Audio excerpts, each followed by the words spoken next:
I'm Jacob. And I'm Jared. And he's married. And this is the Saiyan Sit Down where we talk about Dragon Ball Z. Alright. Today we're talking about, we finished the Cell Saga, so is that the end of Dragon Ball? It's not. Sorry, Matt. We start with the Other World Saga.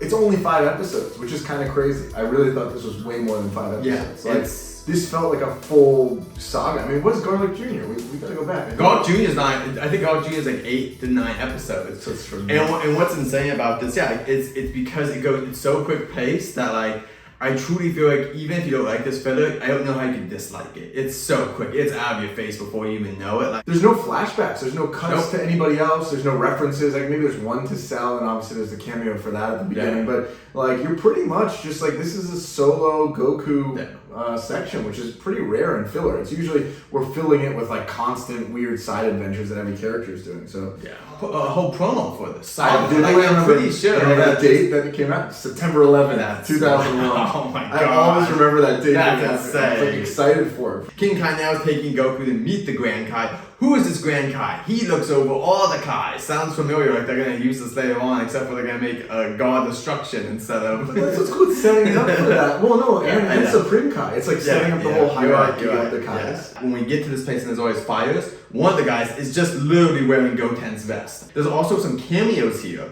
In the Rotbie movie, there are these like little people that are basically the slaves that like the Saiyans make work for them, or like Brody's father. Those guys are fighting, and these 2 little guys are kicking each other. That's from the Rotbie movie, which is not really canon, but it's just fun to see them. And then Bardock, the one that hits him in the back of the head, Bardock in the back of the head, gives him the ability to see the future. He's also there. Well, he's dead, so that makes sense. But what I'm gonna say, it's kind of cool that they like. I don't know if he should have kept his body, but it's just cool to see like these expanded universe characters that don't even officially exist, but they threw them in there just because they had the designs and like why not? I just want to throw that in there. It was like King Yama comes back in that. That's cool. We haven't seen him in a while. Which I love that scene with him and Cell for like 2 seconds where he's like, "You're going to hell," and he just shows like Cell and he just gets sucked into this portal. Like, they can't even put up a fight against King Yama because they don't even want to show that because this doesn't make sense. Like, Cell and Frieza are making trouble in hell, and it's like, "I'll go take them." Like, Goku instantly ready to go fight these guys. Like, so I guess in terms of it's filler, so I get it. But if we had to place it, I mean, this is like moments after he dies, right? It's like this must happen like the next day because Cell's there, he's there.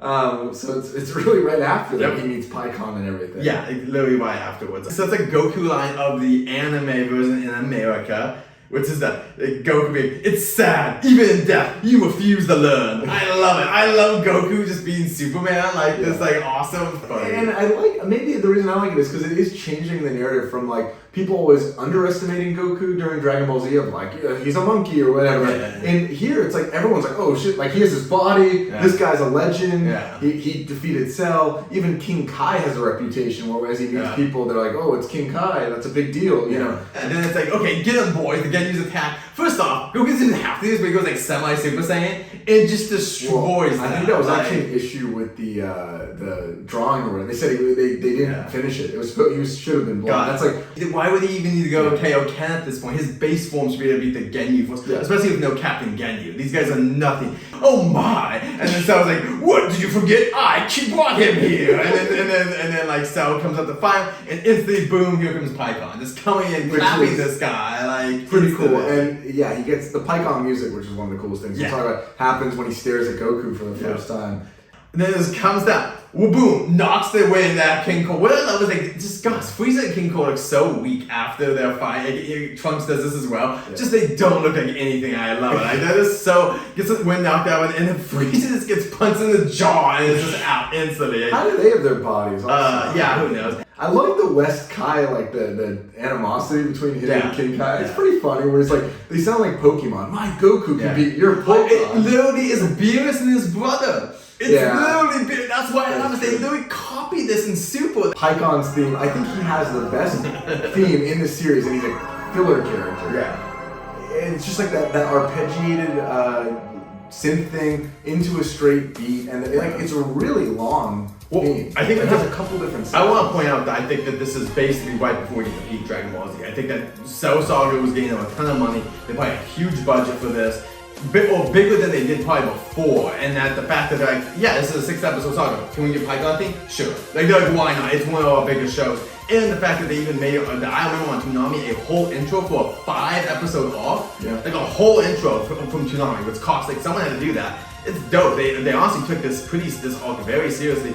Now we're into episode 196, which is when the Other World Tournament officially began. And now we're meeting the new characters. We're meeting Libu, who's basically Hercules. He's basically what they kind of were saying, he's like the man of legend. Like any of our legends, it's basically Hercules. It's a cool Star Trek thing to do, though, that like the idea that all this mythology of humans comes from somewhere. It doesn't mean necessarily he was human, but it's like a story from somewhere that made it. You're right. I guess they never say it wasn't 100% human, but that's like what the legends are. They basically are like, you know, they're all arguing, and since all the Kais haven't been together, the Grand Kai's like, let's have a tournament. The winner gets a training thing. Everyone's excited. We actually enter an arena that I personally feel, and someone can correct me on this.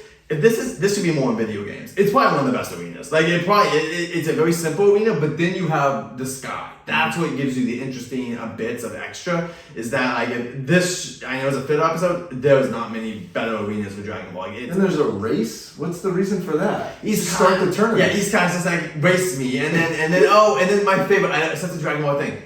Oh, it doesn't matter who won. The Grand Kai won, so it didn't matter. This is like when people hate that. Anyway, why are they even doing the race? I remember from the promo just being like, why is this happening for 5 minutes? What did you think of the yelling mushroom and the vegetables assisting with the explanation? Yeah, I mean, it's very surrealist, like visually. I think they were trying to go with a different person. I'm kind of surprised just for whatever sake they didn't use the same announcer voice. Olibu versus, I'm gonna say his name wrong. The small person who's called Tapia? Chapuchai. Whatever his name is. He makes 7 copies of himself, and you're supposed to be all impressed, but then Olibu just destroys him pretty instantly. Like, he is from the South Quadrant, where all the fighters are fast. Yeah. Did you like that continuity? Yeah, I mean, everyone's got Maybe they shouldn't be in a tournament. They picked the wrong thing. Don't be in a fighting tournament. It's funny to see, but it is like Pokemon in that they all have these special abilities. Yeah, I was gonna say, that is the fun part. Goku versus, by the way, his name is Caterpy? I'm not joking, that's just Pokemon. Like, straight up, that's just Pokemon. But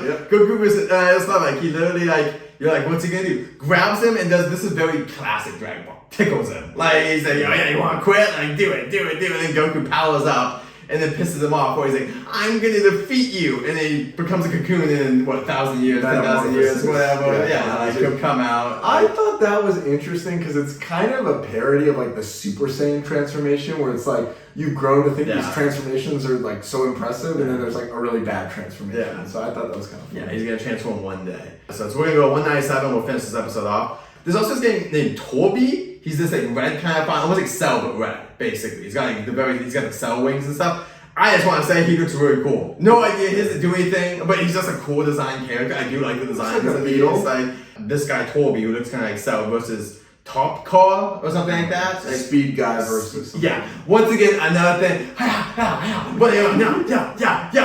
And then I give up. Okay, very Dragon Ball. Like, he's so fast, but then he has no endurance. It's like literally. How is this your best fighter from part of the universe? It is crazy. What does this guy do on his planet? What is this quadrant? Well, they said that. I remember the technique one. They're like, wow, that must be a very peaceful area. Like, this is how they fight. Like, it is weird. Then we get into Dinosaur versus Froug. Yeah, the Froug versus Purple Lizard Man. I love it. Yeah, and I remember that fight seeming so long. Also, in the as a kid, like I just love it because he's like, oh, you laugh at me because I'm smaller, and he starts growing, and then like.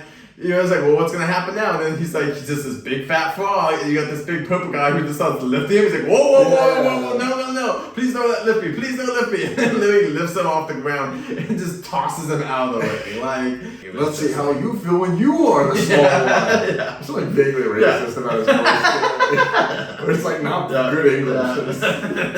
Anyway, Goku fights a fish.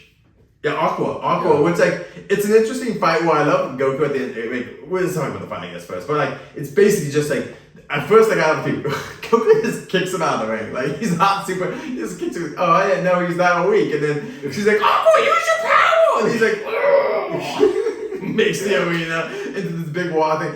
and just starts hitting Goku, Kamehamehas him out of the ring. But what I like is, I think it's a nice like conversation. He's like, next time, like, he's like, one more, there was not but now. And I'm like, really? Yeah. You go Super Saiyan, like, you basically go Super Saiyan 2 at this point. Really? Like, I feel like you could have taken a couple more hits on that. But that was not, yeah, I like that. And then we get the heavyweights, Pycon versus Olibu. Which is a good fight. Yeah.